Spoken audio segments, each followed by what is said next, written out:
Okay, let me first of all very quickly say something. We need to get this straight. Is the president as concerned as we are? Answer: probably more. Is the president looking to do something about it? Answer: yes. The question of security is uppermost in his mind, and he opened us to us. And you must understand that some communications are privileged.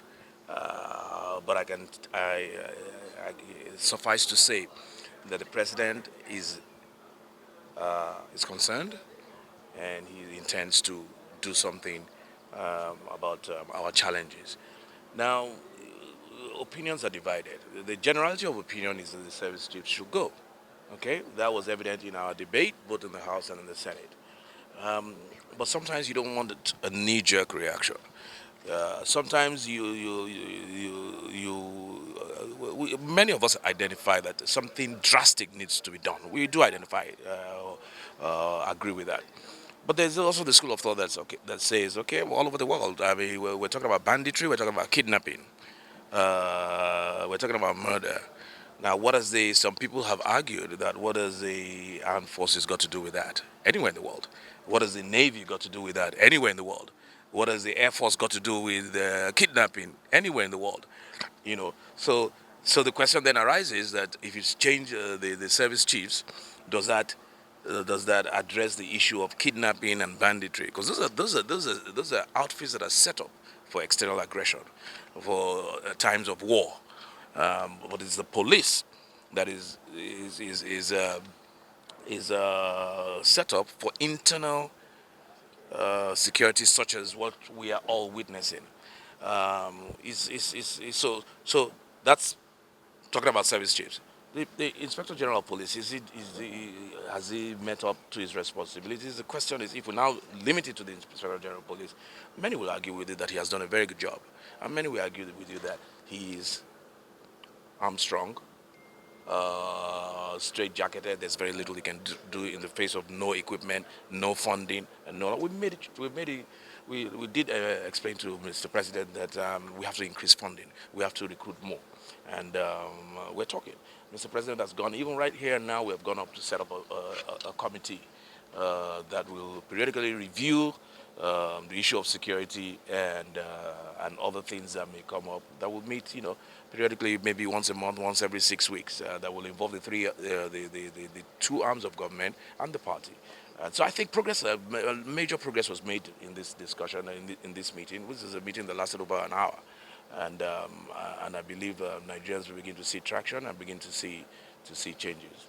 Who are the members of this committee that? Yeah, I mean, that will be unfolded in due course. It will be unfolded in due course. Come to meet with Mr. President over the security situation in the country and other matters of governance. The recent security challenges this country is facing requires that we work very closely. We had debates in the two chambers of the National Assembly last week, and resolutions were taken.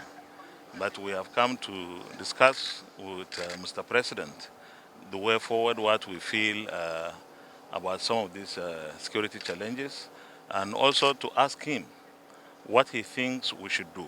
Even though in the Senate we still have our committee, ad hoc committee, to work and come up, fashion out specific measures that we believe should be taken. But in the interim, there is need for us as a government to ensure that we provide a way out to tackle the security challenges.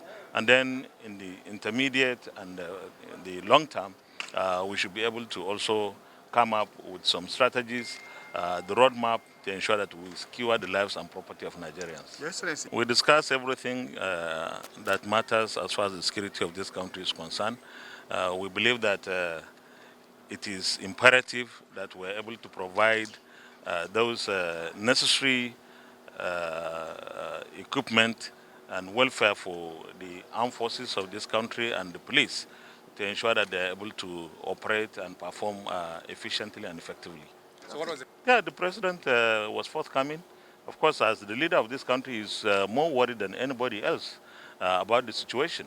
So we were on the same page that we should be able to do whatever it takes to ensure that the security agencies are able to perform better than they're doing now. You see, in matters of security, of course, as a government, as leaders, we are supposed to lead. But when it concerns security, every single citizen matters in this. So it's for all of us to ensure, citizens as well as leaders, to ensure that we are playing our part as is necessary. But I believe that now the time has come. We have reached a tipping point that everybody in Nigeria is concerned about the security situation, and therefore we are all prepared. That's why we have come to meet with Mr. President as members, as leaders of the National Assembly, on behalf of our colleagues, to discuss the way forward. And of course, I believe that citizen participation in this is critical and crucial. Looking into technology, but we don't want to divulge everything, discuss about security, but I believe that the issue of technology is important.